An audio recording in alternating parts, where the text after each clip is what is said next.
Hello friends, सभी को मेरा नमस्कार। तो एक बार प्यार से बोलिए जय जय श्री राधे। और दोस्तों, आज गुरुजी महाराज हमें एक ऐसी कथा सुनाने वाले हैं जो कि सत्य घटना है। जी बिल्कुल, ये सत्य घटना है और ये कलयुग की घटना है। तो ऐसा क्या कारण था जो कि ठाकुर जी को जहर पिला दिया गया? ये घटना है कनक बिहारी जी की। तो आइए सुनते हैं स्वयं ही देवकी नंदन ठाकुर जी महाराज से। घटना है अयोध्या की, कनक भवन की। सच्ची घटना है। एक बाबा जी। तो दोस्तों, जैसा कि गुरुजी महाराज ने बताया कि ये घटना है अयोध्या की, कनक बिहारी जी की। और वहाँ पे एक बाबा थे, बड़ी छावनी और छोटी छावनी के बीच में जो रहते थे, वो तपस्वी बाबा थे। वो जब भी उस मंदिर के सामने से गुजरते थे, बिहारी जी के मंदिर के सामने से गुजरते थे, तो उनको बोलते थे कि मैं आपका बड़ा भाई हूँ और कुछ भी आपको अगर समस्या आती है तो मुझे बताना।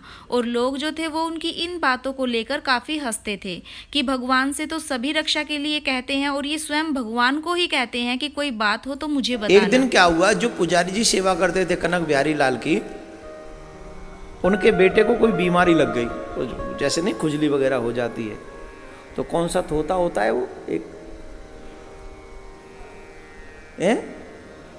नीला तोता बोलते हैं, वो जहर का ही रूप होता है, नीला तोता। उसकी किसी वैद्य ने दवाई बताई कि भाई नीला तोता मिला के ये मिला के 2-3 चीज़ें और बताई, ये मिला के उसको लगाओ जहाँ जहाँ खुजली होती है तो वो ठीक हो जाएगा। तो दोस्तों, ऐसा किसी ने बताया पुजारी जी को।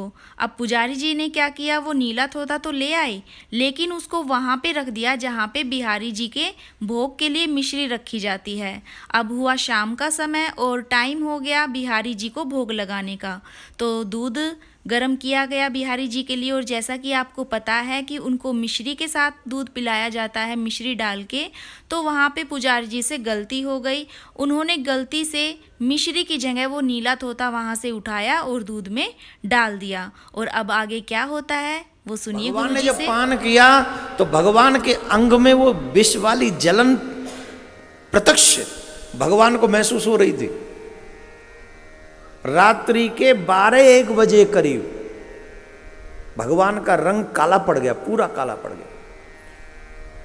और पूरा रंग काला पड़ गया तो भगवान को याद आई कि इस समय मेरी सहायता कौन करेगा।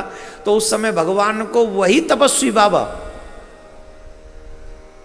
तो उन्होंने आवाज दी, वो सो रहे थे, बड़े भैया उठो, बड़े भैया। जी हाँ दोस्तों, तो उस समय कनक बिहारी लाल जी को याद आई अपने बड़े भाई की, जो कि उनको हर रोज़ बोलते थे कि कुछ काम हो तो मुझे बताना, अगर तुम्हें कोई कष्ट हो तो आप मुझे बताना। तो बिहारी जी को भी उसी की याद आई, उस बाबा की याद आई कि, और उन्होंने आवाज़ दी कि बड़े भैया जल्दी उठो, मुझे कष्ट हो रहा है, आज पुजारी जी ने मुझे जहर पिला दिया। तो उन्होंने बार बार ऐसे ही आवाज़ लगाई अपने बड़े भाई को। और फिर क्या था, बाबा तो उठ खड़े हुए। रात्रि में भयो कहा, अरे बोले तुम जल्दी चलो, मेरे ठाकुर को जहर पिला दिया। गुलाब जल इत्यादि लेके ठंडाई बनाकर, दूध को ठंडा करके, जो जो उनको सुख दे सके ऐसी चीजें लेकर वो तपस्वी बाबा दौड़े, जाके पुजारी को जगाया, जगो जगो जगो। बोले बाबा इस टाइम क्यों आए हो, भगवान भी सो रहे हैं, हम भी सो रहे हैं। अरे भगवान सो नहीं रहे, भगवान कष्ट पा रहे हैं। तो सुना दोस्तों आपने, ये भाव था उस बाबा का बिहारी लाल जी के प्रति। और यही भाव था कि बिहारी जी ने उनको रात में जाके उठाया कि बाबा उठो, मुझे आपकी आवश्यकता है, बड़े भाई उठो, मुझे जहर पिला दिया गया है। और बाबा वहाँ से आए और आके पुजारी जी को बोला कि तुम जल्दी से खड़े हो जाओ और मंदिर के कपाट खोलो। तो पुजारी जी कहते हैं कि बाबा ये समय तो भगवान जी सो रहे हैं, तो अब कपाट क्यों खुलवाने को कह रहे हो आप?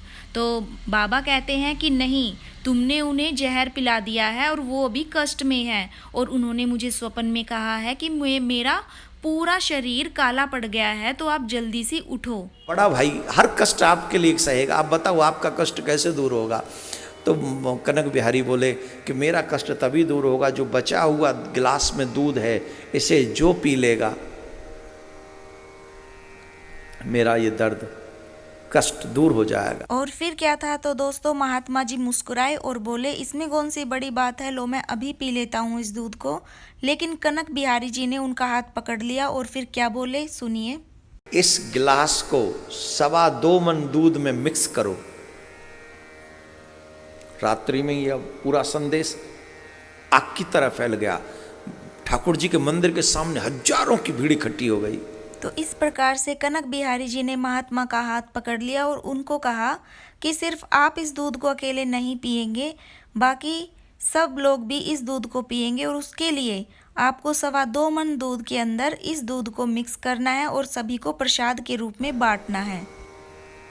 संत बाहर आए, पुजारी जी बाहर आए और सबसे कहा कि भगवान को विष गलती से पान करा दिया गया है। भगवान की विग्रह इस समय काली हो गई है, भगवान को बड़ा कष्ट हो रहा है। सब बोले हमें दर्शन कराओ, हमें दर्शन कराओ, हमें दर्शन कराओ। बोले आपको इस समय दर्शन नहीं हो सकता, भगवान का स्वरूप वो नहीं है जो आपको दर्शन हो सके, पर भगवान का कष्ट दूर हो सकता है अगर आप सब चाहें तो। और महात्मा जी ने बताया कि वो इस प्रकार से कि जो दूध का भोग ठाकुर जी को लगाया गया था, कनक बिहारी जी को लगाया गया था, उस दूध को 2.25 मन दूध में मिलाया जाएगा और प्रसाद के रूप में वो सभी को पीना होगा। और जैसे जैसे आप सभी ये दूध पिएंगे और भगवान का जो विग्रह जो कि काला पड़ गया है जहर के कारण, वो सफ़ेद होता चला आएगा। तो बिना कोई 1 मिनट भी गवाए सभी ने ये बोला कि हाँ हम पिएंगे इस दूध को, सबसे पहले हम पिएंगे। कि नैनों से अश्रु बहने लगे। ऐसा लगता था कलयुग नहीं, ये तो सतयुग है। आज भी मेरे ठाकुर के दीवाने मरने से नहीं डरते, अपने ठाकुर से प्यार करते हैं। और फिर क्या था, सभी ने वो दूध पी लिया और पीने के बाद किसी की भी मृत्यु नहीं हुई। वो विष का दूध सभी के लिए अमृत बन गया। और जैसे जैसे दूध सभी ने पिया वैसे वैसे भगवान का जो विग्रह था जो कि काला पड़ गया था वो अपने यथावत रूप में आता चला गया। तो ये थी महिमा कनक बिहारी जी की। उसके बाद महात्मा जी और पंडित जी मंदिर के अंदर गए और उन्होंने देखा कि जो भगवान का विग्रह था वो अपने पहले वाले स्वरूप में ही आ गया है। भगवान का पूरा रंग एकदम सफेद हो गया पहले की तरह, पर हथेली में फिर भी कालिमा थी। उसके बाद महात्मा जी ने कनक बिहारी जी से पूछा कि आपके हाथ में ये जो कालिमा है ये क्यों रह गई, इसका क्या कारण है। तो कनक बिहारी जी ने कहा कि जिस कढ़ाई में दूध को मिलाया गया था उस कढ़ाई में अभी भी थोड़ा सा दूध रह गया है, जिसके कारण मेरी हथेली में ये कालिमा रह गई। और साथ ही कनक बिहारी जी ने कहा कि मैं चाहता हूँ कि ये कालिमा हमेशा मेरी हथेली में बनी रहे, ताकि सभी लोगों को पता चल सके कि मेरे बड़े भाई ने मेरे लिए क्या कुछ किया है। आज के समय में, आज कलयुग में भी आप जैसे बड़े भाई हैं मेरे पास। इसने कनक बिहारी भगवान के दर्शन किए अयोध्या में किए, उनकी हथेली पे आज भी मेहंदी लगाई जाती है, सिर्फ उस काले रंग को ढकने के लिए। तो सुना दोस्तों आपने, अयोध्या में जो कनक बिहारी जी हैं उनके हाथ में अभी भी काला निशान है और उस काले निशान को ढकने के लिए भगवान जी को मेहंदी लगाई जाती है। और वो साक्ष्य है इस घटना का जो कि कलयुग में घटी थी और ये सत्य घटना थी। और आप अगर कभी अयोध्या जाए तो वहाँ जाकर ये देख भी सकते हैं, कनक बिहारी जी के दर्शन आप कर सकते हैं। तो दोस्तों ये थी एक सत्य घटना जो कि कलयुग में अभी घटी है, इसको ज़्यादा दिन नहीं हुए हैं। आपको ये सत्य घटना कैसी लगी ज़रूर बताइएगा। तो प्यार से बोलिए जय जय श्री राधे।